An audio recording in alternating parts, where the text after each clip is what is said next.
Hey everybody, welcome to Engaging the Phenomenon. And today we have a special show.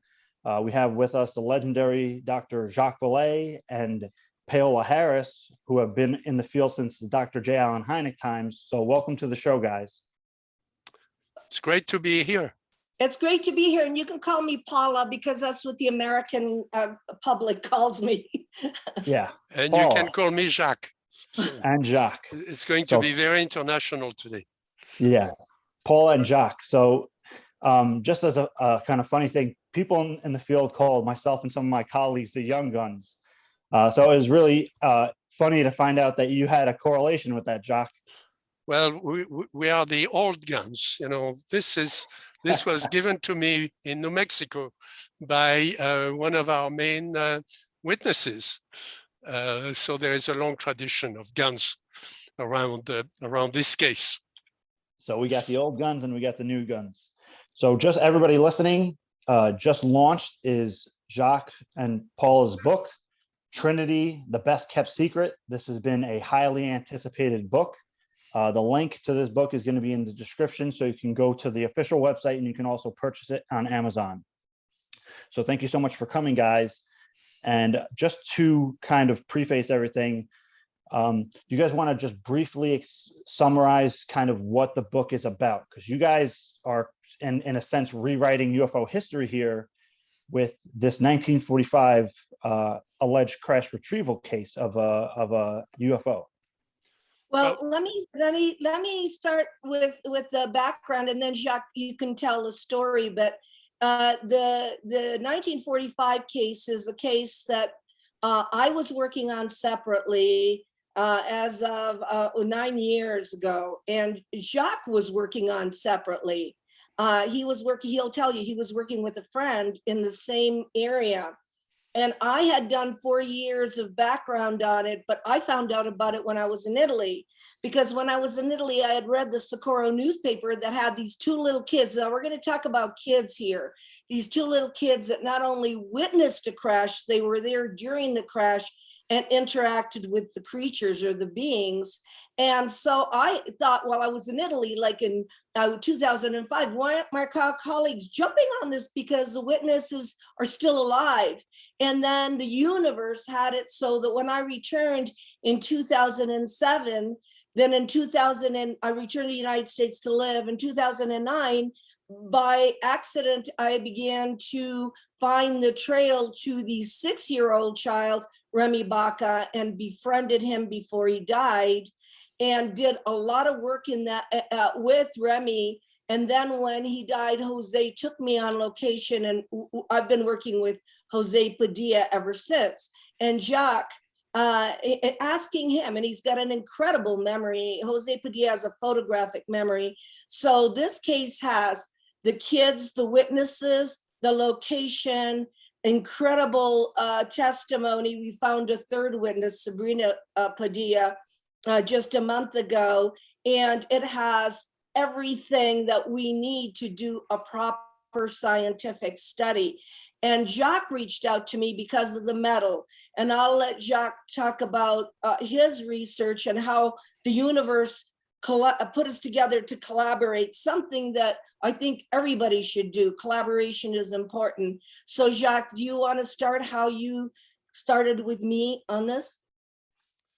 Well, as you know, I had been interested in the physical aspects of the phenomenon for a long time. Of course, I work in Silicon Valley with people who are very interested in the entire phenomenon and are willing to help with laboratory equipment, with skills, and with bringing in other disciplines into this. And I had been with a couple of friends. We had been digging up some sites in New Mexico, not at this particular site, but at another site near Dayton, and which had been kept very confidential for a long time.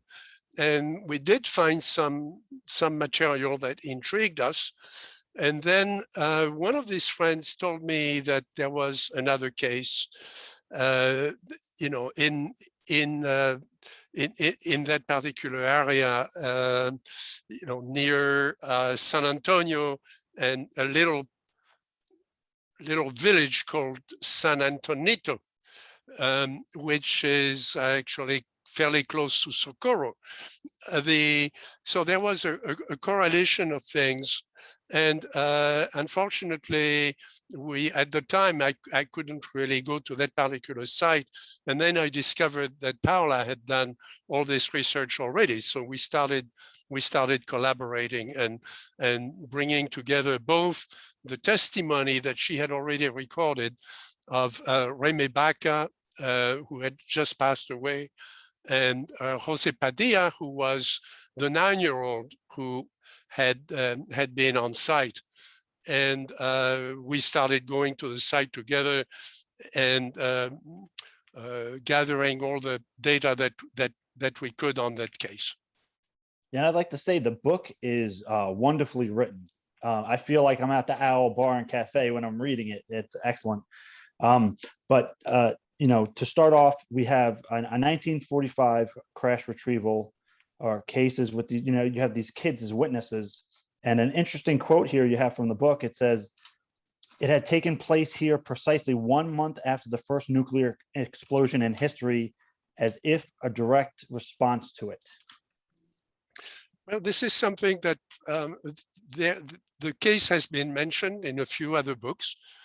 Timothy Good in particular, Ryan Wood, have mentioned it. I think in Ryan Wood's book, there's several pages dedicated to the case. So the case had been noticed before, in the literature, but people hadn't paid much attention because first, it was 2 kids.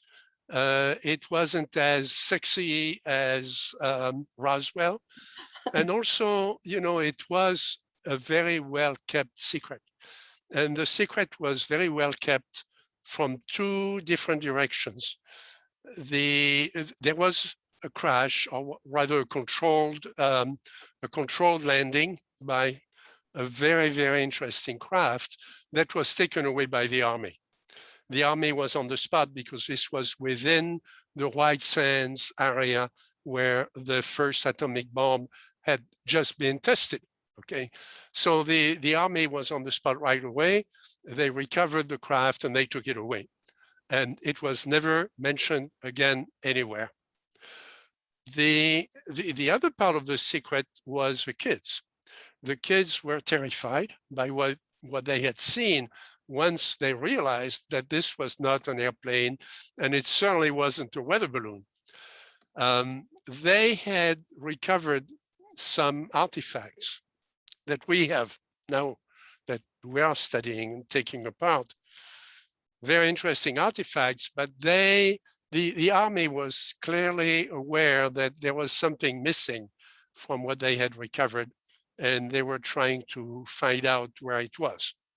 So the kids remained silent, and they remained silent for over 60 years.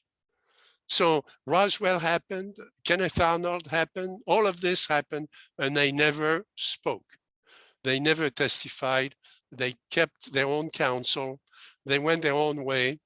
Jose Padilla went to Korea, went to war in Korea, and then became a state patrolman in California, was away from New Mexico for many years.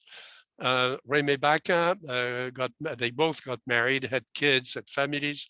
Reme Baca went up to the state of Washington and was in the area of Seattle when Paola found him and interviewed him. So everybody kept the case secret. So there were only a few leaks, a few mentions very recently that resulted in the quotes that were in a few books. But everybody by then was fascinated with Roswell, that attracted all the media attention, and for good reason. But all the hypotheses that have been made about Roswell are either informed or are challenged by what we found when we interviewed the witnesses, of 1945. The case is unique, and for me, I've been criticized for not paying enough attention to crashes, and I acknowledge that I stayed away from that because I wanted to stay with cases where I had access to the witnesses, I had access to the site.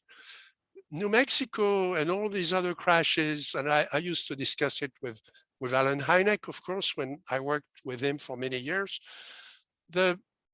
You could never really get to the witness. It was always some anonymous person who might have seen some cadaver somewhere, or knew the doctor, but the doctor had died. And yes, it was very interesting. We used to discuss that, to read those reports, with Alan Hynek, but there was no place where we could really go to really get the hard information. Thanks to a few researchers, mainly in New Mexico, but also elsewhere, there is now a body of evidence that can be reviewed, and some samples that can be taken to the lab.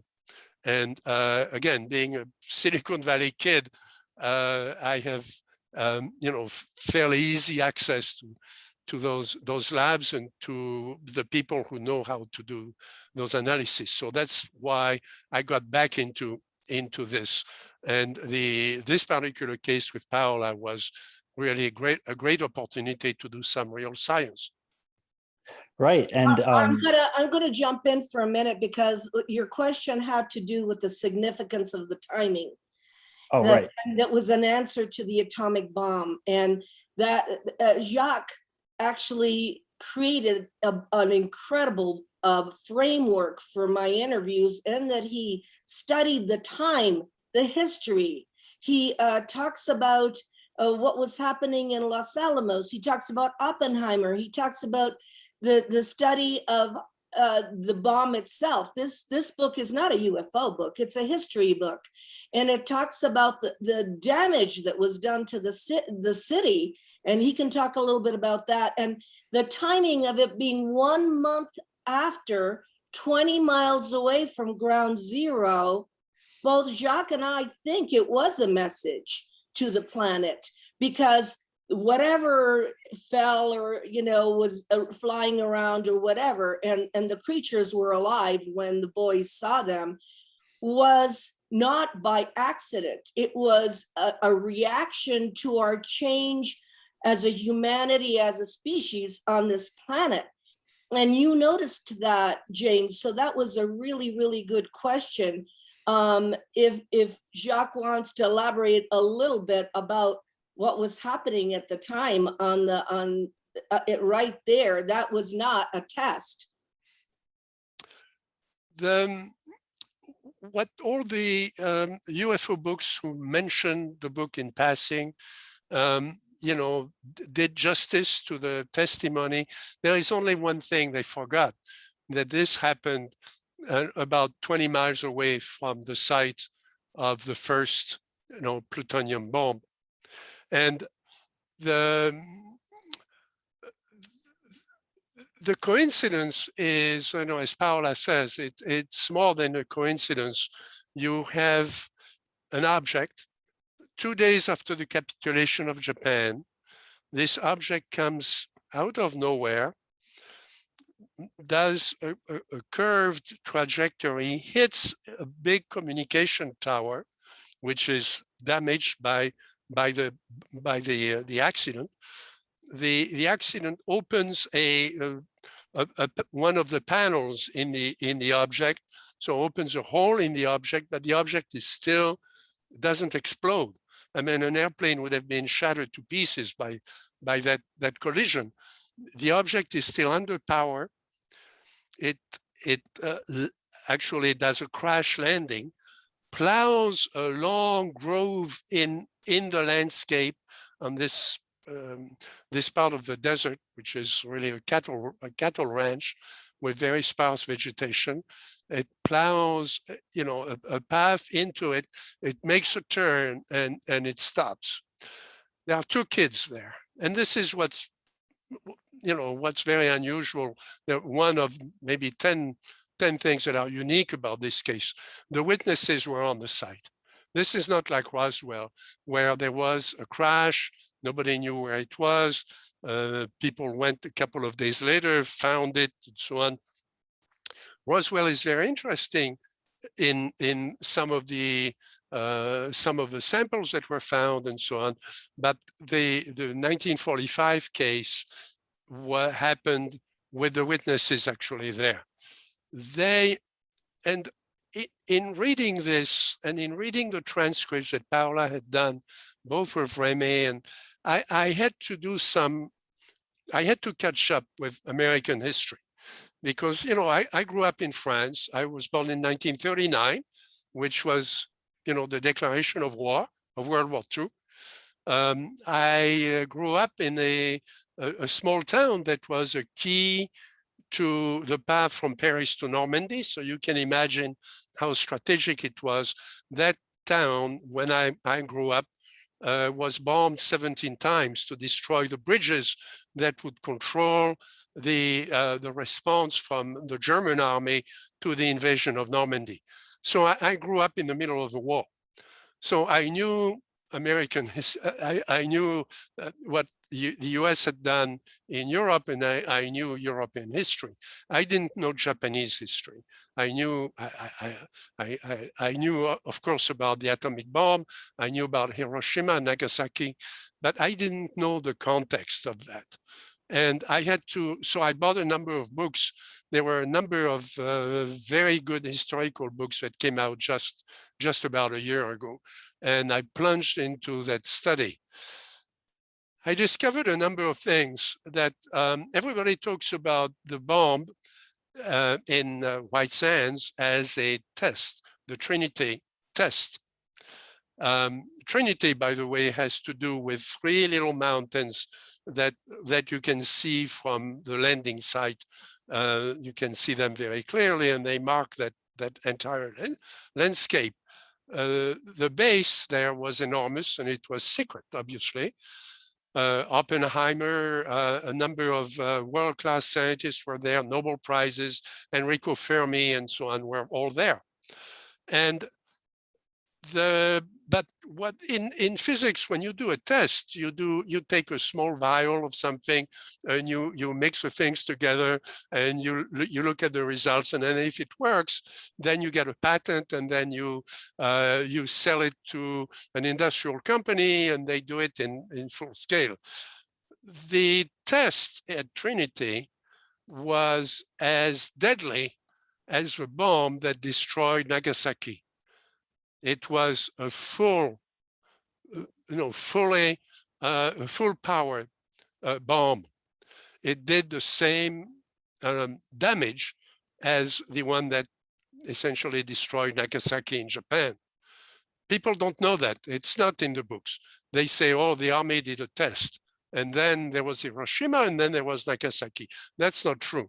It was a full-blown, full-power atomic explosion in an area where there were people. There were about 70,000 people who were directly exposed to the results. The mushroom cloud was 4 times bigger than anybody had computed before. The power of the explosion was about 18 megatons. And Nagasaki, I think, was something in the neighborhood of 19 megatons. All the plutonium didn't burn, so as it rained, all this came back over the next 2 or 3 days, over cisterns, over the cattle, over the land, over the plants, and over the people in the entire area. So this is what, I mean, the first thing you need to do in a case like this is, of course, listen to the witnesses, but you need to listen to the landscape. You have to understand the history.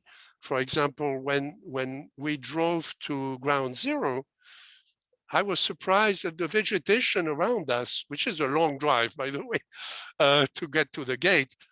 The vegetation is very short. The vegetation is essentially dying there, you know, many, many years after the explosion.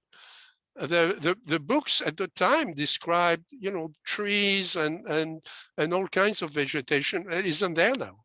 So you have to immerse yourself in all that before you can understand what the witnesses are saying. And to me, this is something that is staying with me. As Paola says, this is a book about history. We've reconstructed all that. There are reasons why the scientists didn't really know what the consequences were going to be. They didn't know if the bomb would work. And in fact, in Nagasaki, they recalibrated the bomb so that it would not explode at ground zero. It would explode at a few thousand feet in the air so that it would not cause the same amount of radioactive damage in Japan than it did in New Mexico. Oh, wow. Well, people don't know that. I mean, the stuff we've discovered in doing research on this, just setting the stage, was mind-blowing.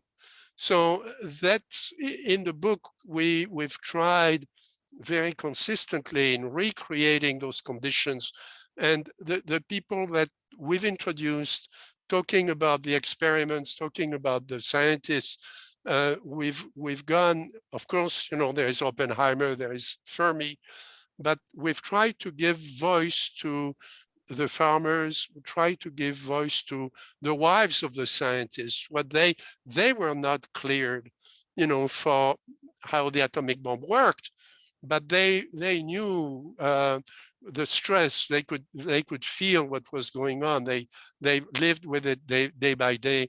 At the same time, when this UFO, you know, sort of crash landed or did a controlled crash in that particular part of the landscape. So knowing all that now, we can go into, you know, listening to witnesses and examining exactly what they saw and what they did. And what is the second thing that's incredible about the case is that the witnesses were there for the next 8 days. They knew the territory. I mean, the kids, yeah, it was a 9-year-old and a 7-year-old. But in those days, again, remember, all the adults were at war. The kids took care of the cattle. They took care of the property. The property was 80,000 acres. Okay, this wasn't somebody's backyard. Was Yeah. And the kids had horses. They were on horseback, following the cattle, making sure, you know, when there was a calf, you know, being born, then they had to be there. They had to. They had binoculars that were just as good as the army binoculars to read the brands on the cattle, to count the cows, to make sure that they were not losing animals and so on in this very large ranch. So the kids were well equipped and they knew how to hide. The soldiers came to recover the craft. Everybody spoke Spanish, by the way. Okay, this is Spanish land, Spanish-speaking land. Okay, the Padillas and the Bacas were actually were not from Mexico, they were from Spain. Yeah. Okay, so you have to realize all that before you can have an intelligent conversation with the witness. And so that's what Paola and I brought into this case. We have the testimony day by day by day by day from these two very smart kids who knew the territory very well, watching what the Army and the Army Air Force did at the site. There was no US Air Force at the time. There was an Air Force, they were pilots, but they were attached to the Army. So this is, again, a tremendous body of information that some of which confirms Roswell and makes Roswell even more interesting in some ways, but it also gives us a much richer tapestry of what a UFO encounter is.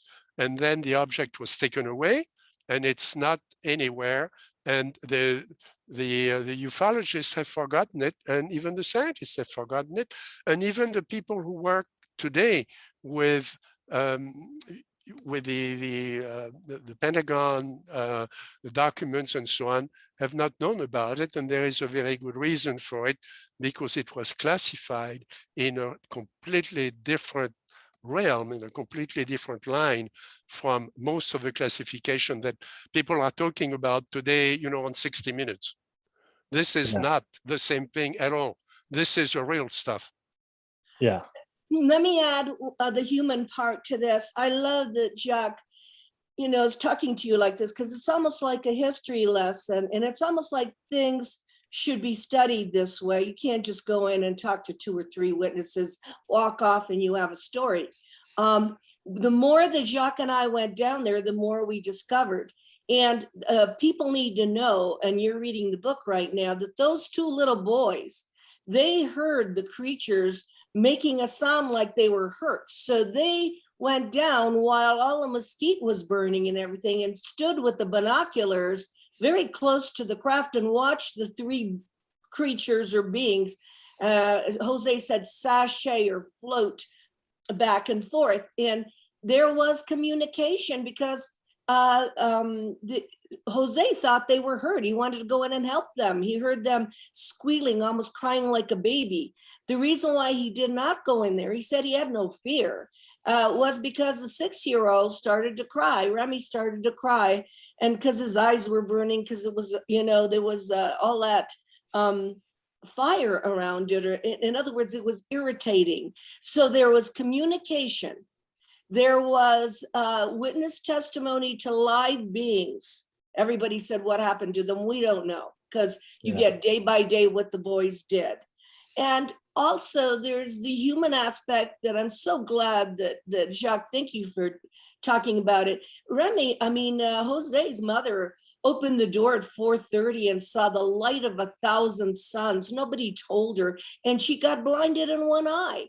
And that's just an example of the damage that was done to those 70,000 people. So this is a moment in history. And then you have to ask yourself, what was that craft doing there? It was not a flying saucer. It was shaped like an avocado. So Jacques made the book richer by comparing it with other cases. Yeah, and also, mentioned in the book, one of the questions raised was, was this craft designed to crash? And what if it was a gift or a signal or a warning? I think those are kind of big questions. We always assume, this craft was just taken down, or it, what have you. But these questions are, having people open their minds more, and getting rid of preconceived notions and look at these kind of cases in a new light. So I think that's very important. We certainly have to, and as you know, I'm a computer nerd. Okay, so I grew up, next to a big IBM computer, and my kids grew up around even bigger IBM computers. So I was trained in physics a long time ago, in astrophysics, but my main interest has been in computer science and artificial intelligence. So the place where I can make a contribution, and that's what you always have to do in science. I'm not going to solve the problem, okay? I don't think one person is going to solve the problem. I don't think there is some big secret that can be disclosed, on the 6 o'clock news, 1, 2, 3, this is what happens, It's not going to happen like that. We'll have to do the work, okay? And we being the scientific community, and what we hope is that this book will attract the attention and will motivate, some of the scientists who can come and help us. My role in this is, to serve that community by looking for patterns and exhibiting those patterns, because one case is never going to convince everybody. There is always some reason to doubt. There are very, very few things in science that happened all of a sudden and changed everything. There are a couple of cases, with the discovery of meteorites. Science, even in the 19th century, was denying that there were stones in the sky. You look at the sky, you don't see any stones. So when a farmer says, I found this in my field and it came from the sky, maybe it was just a stone that was hit by lightning and now it's black, and so there is always some explanation, until there was one time in a little town in France called L'Aigle in Normandy, where so many meteorites fell in a few minutes that there was no denying that there were stones in the sky that could fall. And that changed astronomy completely. There were a number of other discoveries that we could quote that where one observation changed. That's not the case with UFO. There is no single case that's going to convince, I used to argue with Alan Hynek, and Alan Hynek said, the reason I haven't gone public with what we know is that I don't have something that will convince the academy. I've been waiting for the one case that I could take and I could rush up the steps of the Academy of Sciences in Washington and say, here, guys, this is it. There are UFOs. That never happened. And I don't think it's going to happen. We have to look for patterns, and we can do that very well. That's what we do in medicine. That's what we do in other sciences. So that's what I've tried to bring into the book. Well, speaking about the science, we have in this case, one of the children runs into the craft right before it's going to be taken away completely, and he rips out an object. And so you have this material analysis, you have these, objects from the craft. How important do you think that material analysis is for the case? We have, and that's very healthy in science when people disagree. I disagree with my colleagues and I disagree with Paola. There are a few things where I disagree with Paola. My colleagues are fascinated with that. Essentially, the thing is a bracket, that looks like an industrial human bracket. It's made, it has been analyzed before. Timothy Good in his book quotes a very good analysis. It was done. It's made of an alloy of aluminum that's well known, well known even in the 40s, called silumin. It's an alloy of aluminum with other metals that make it stronger. If you make it just of aluminum, it doesn't have the strength, for example, in a windmill or in an industrial setting. So there is no question about the composition. Chemical composition is known. It looks like a human device. So the question is, what was it doing inside, a flying avocado, for which we don't know what the propulsion was, okay? To this day, on the last, let me jump to another detail that's important. On the last day, that thing was on the side on an 18-wheeler, okay? This so-called weather balloon, okay, was sitting on its side. From the kind of truck and the kind of crane the Army used, we've reconstructed that it must have been at least 5 tons. So that thing is lying on its side, because if you don't put it on the side, it's not going to go under the overpass, okay? So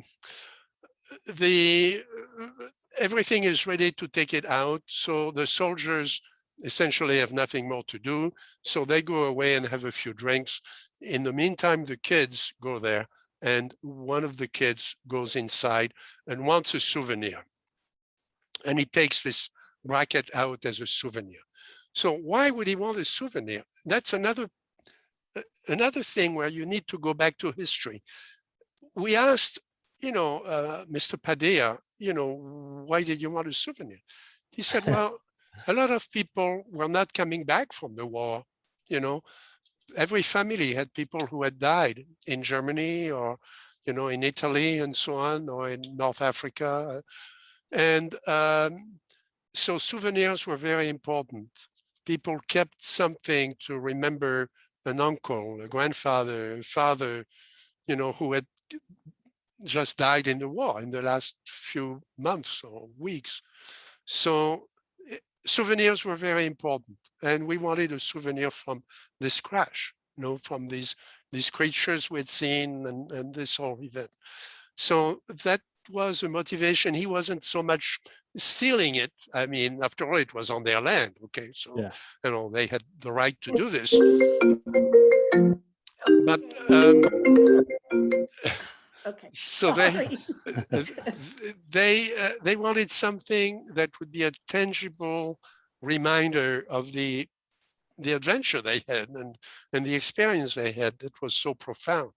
So he took it out of it. So what was it doing inside? Well, some of my friends are arguing this could be an advanced device of some type that has to do with the propulsion. Maybe it's some sort of control. Yes, it resembled something that we had, that people had at the time in industry, in human industry, but so what? My first hypothesis was, and I could be proven wrong, that the army had brought it, that the army needed a winding device. I mean, the way it was sitting on the side of this craft inside, which was, you know, universally metal with a flat floor, that thing could have been affixed to the wall by the army to facilitate, you know, either power. Remember, they are many miles away from any source of power. So they need the power inside, maybe if they are doing some operation inside the craft. We don't know what they did inside. So we're still there. We're still testing it. We're looking at details. And, you know, there are a couple of labs in Silicon Valley that are busy with it. And people who know more about metallurgy and physics than I do, and have the right instrumentation to test it. And we'll be publishing all this.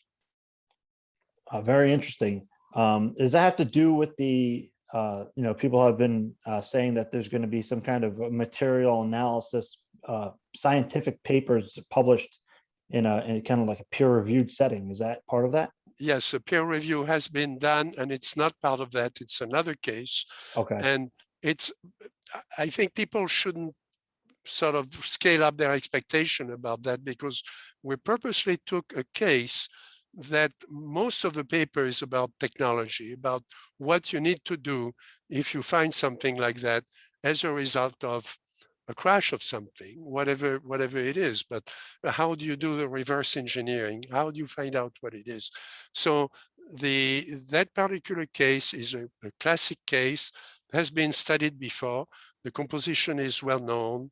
It was presented by me at several scientific committees that reviewed the actual sample. I gave them the sample. Okay, we have enough material to give to several labs if they want to redo the tests. So we know the composition, we didn't know the isotopes, and we wanted to show what methodology you have to follow if you're going to go to the isotope level, which you have to do because people can always hoax. There'll always be a scientist who says, how do you know that these witnesses were not there the day before and they didn't seed the ground with some special thing to fool you or to, for a joke or for a hoax? When you go to the isotope level, you can't do that. I mean, it's you can buy special isotopes today, of course, that comes from also the atomic bomb development with separating uranium-235 from uranium-237. But it's very, very expensive and it's hard to do, and it's only done in very minute quantities. Here we have, many kilograms of that so-called steel that has been altered in ways. So we want to show, step by step what you have to do if you're going to present an isotope analysis. And by the way, We know all the witnesses. There were 11 witnesses. They were all interviewed within half an hour to an hour by the police and by the fire department because the thing was on fire at the time, okay? And we have collected all of that. So that's not a case where maybe somebody saw something 2 days ago, you know, and all that, like you see on TV today. Every time you turn on the TV, there's somebody who took a picture of some bright light in the sky, you know, and you don't know who they are, you don't know who was there. No, this is hard science.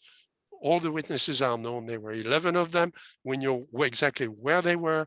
Everybody was interviewed, you know, and that's on record.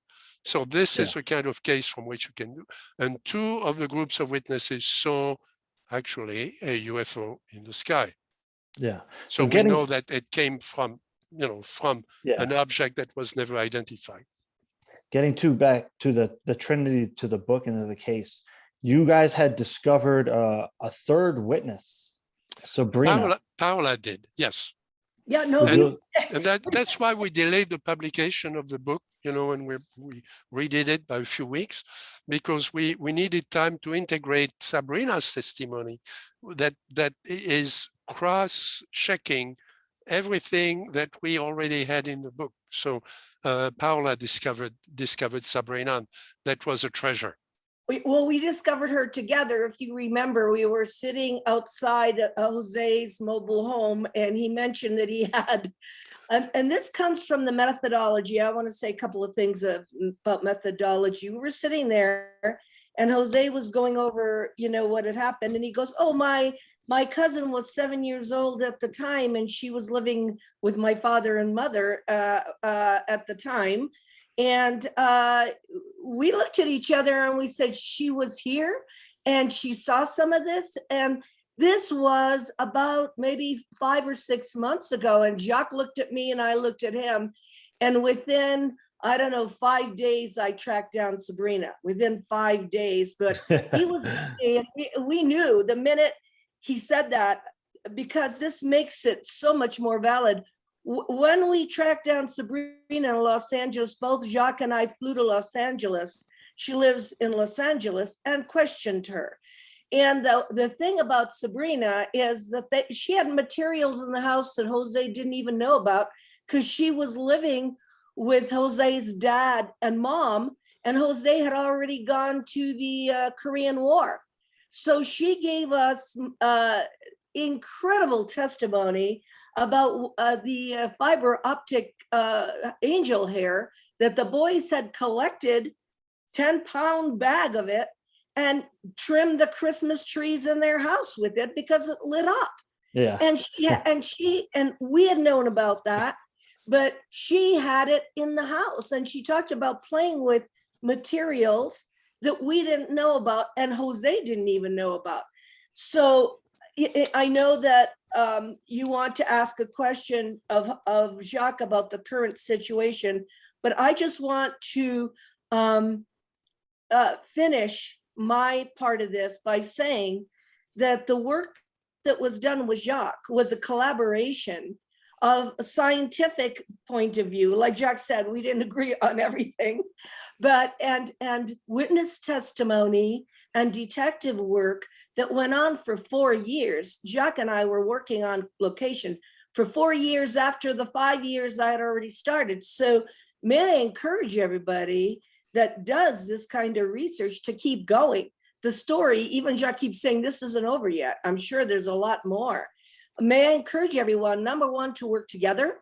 Number two, to listen to each other and to understand that it's so interesting to collaborate on something where you can bounce the ideas and find new avenues for research. So this, for science, is going to be great, as Jacques said. Science is going to, there's a new scientific method. For basic UFO research, I think it's amazing. And I think that this book shows that kind of new door to UFO research. And I know that you wanted to ask Jacques a few questions about current situation, so I'll just listen now. Sure. There was actually something that was almost hidden there in the conclusion of the book, that I did want to ask Jacques about. And that is the inclusion. I mean, it was purposely included in the book, and for important reasons, I believe, were the notes that were written by Dr. Eric Davis, the alleged Wilson Davis notes. Is there anything you can say about that, Jacques? Is what? The notes, Yes. the Wilson Davis notes. Is there anything that you can speak to that? Because you were in NIDS with Dr. Eric Davis. Do you think that meeting had occurred and that those are genuine notes? Who am I to contradict, the director of the Defense Intelligence Agency? He says that, yes, he sort of knows Dr. Davis, but he does not remember the conversation. So I have no standing to confront that testimony, especially since it has been supported by several very important people in government.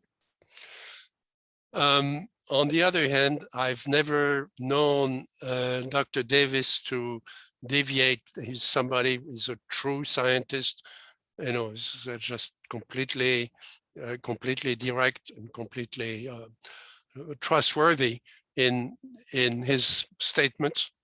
So I think we're left with that contradiction. I think we'll have to let the history reveal exactly what happened. There are other indications from elsewhere that whether that meeting happened or not, that something was retrieved and that something was studied. Remember, this was not a leak by Dr. Davis or by anybody else. This was in the papers, after the death of Ed Mitchell. Ed Mitchell had this memo in his archives, and the archives were dispersed before, obviously he had not had a chance to reclassify his archives, his records, and then this was suddenly made public. I think that there are things that, and I know the discussion about what was on 60 Minutes last night and so on. The public has only a vague idea of how things like that are actually handled. And they are handled properly, okay? So we're not whistleblowers. I mean, we're not saying, look, the aliens are coming and they're taking over and so on. We don't know, okay? Maybe they are, okay? And we should think about that. But we're not whistleblowers, okay? We're, again, both Dr. Davis and I and our colleagues are disciplined scientists who think that this is an important subject that science should look at, that should not be simply in the basement of some, defense contractor. I mean, they have, maybe legitimately, they had access to this material for many years, because at the time, in the Cold War, this could be an advantage over an enemy, okay? And it came within the military channels. Most of the hard information came through military channels. Now, the world is different today. People have grown up, and there are conflicts. There are, certainly differences in politics and so on. That's legitimate. But again, we're still sending big rockets into space, and we're talking about atomic, propulsion in space and so on. We don't have what that object had. Remember, the kids measured that object in 1945 very carefully, and we know the dimensions. It was the size of a large truck. Okay. Now the floor was, and it was round. It was like, like an avocado. It's a good approximation. In the book, there are dimensions, drawings done by the witnesses and so on. So it's all there. the floor was flat. So the obvious question is what was under the floor? Because there were no propellers, there were no reactors, there was no exhaust. There was no exhaust. Now that thing came under power and it plowed through the landscape without blowing up, without disintegrating the way an airplane would have done. And so what is it that was under the floor? Okay, obviously there was some sort of a propulsion system. There was only about 3 feet under the floor. Yeah. And there was no opening under. You remember when the soldiers put it on the truck, they put it sideways. Now so the kids could see the underside, which they hadn't seen before. And in the underside, there was no opening. There were some structures, there was some uneven metal. You could tell where it had been scratched, by the stones and by the landscape as it fell, as it glided over the land. But there was no opening. It was intact. So what was in there in those 3 feet? What kind of propulsion can you get? No, this is what we need to study. And we need to study it at an international level. It's not going to happen in Lockheed's basement. I mean, I have a lot of respect for their scientists, but we need a new generation. We need to get, very bright young scientists involved in a free environment where what the Army did is, when they get something like this, like at Roswell, there are different pieces of things. Like Paola said, there is something that looks like fiber optic. There is something that looks like a bracket. There is something. They give it to different labs that are classified, and they don't talk to each other. Now, what we need scientists who can talk to each other about this, because you need to reconstruct the elephant. You can't just go away with the tail, and say, well, what kind of animal has a tail like this? You need the whole thing, and that's what we try to do. Right. And, I did want to ask you about how your feelings on how everything's kind of being brought into the public now by 60 Minutes and, by the UAP task force and how that's going on. But I did actually speak to Commander Miller recently, and he said there's no way that the UAP task force is even going to look into the waived SAPs or the unacknowledged special access programs. So it doesn't even look like that is on the table as far as what's currently going on. What do you think of the way things are unfolding now out in the public about the UFO subject? So first, I believe the pilots. I mean, these are men and women, of very, very extraordinary training, extraordinary courage, and they've been selected because they are physically, and mentally able to describe a situation which is potentially a very dangerous, crisis situation, and they did.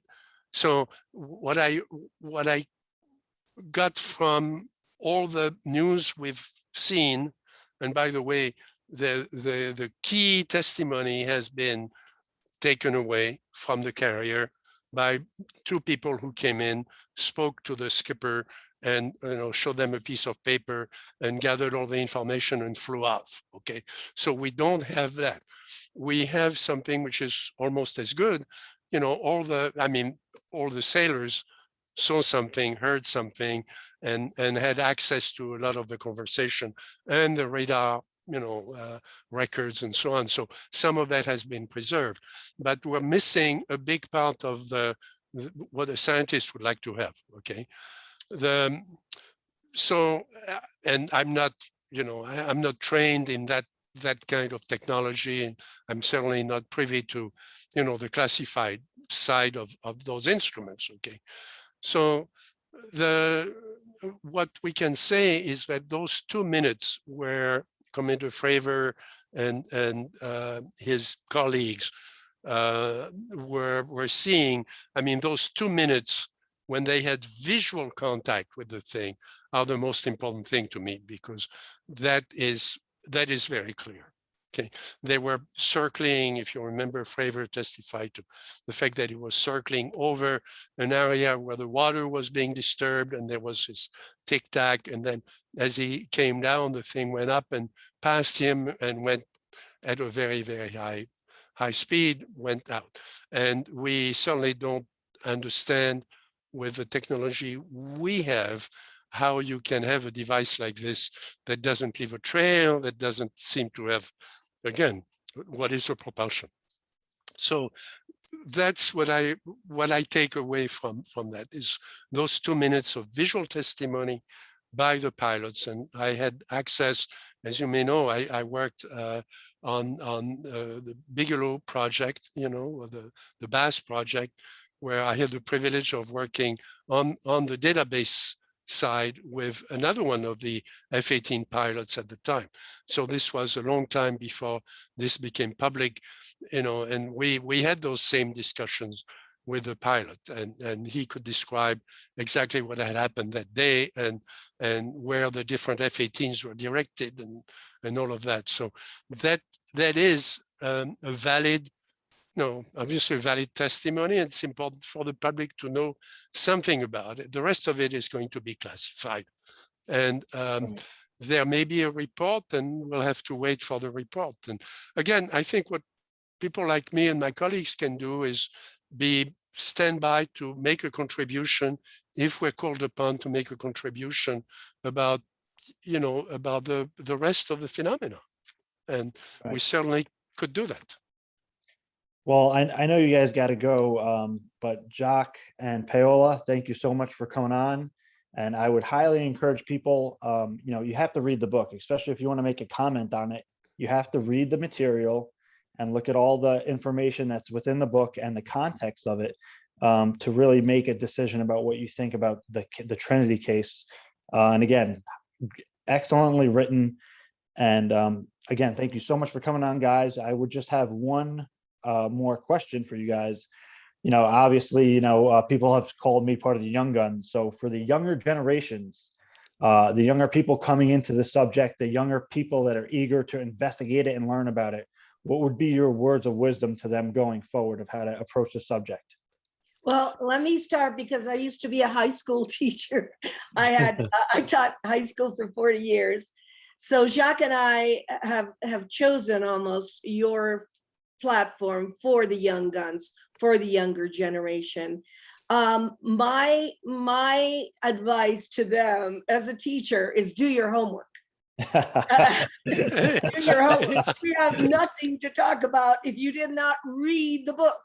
And I have no dialogue with anybody. I mean, the criticism on internet without even reading the book, you can't make an informed opinion if you are not informed.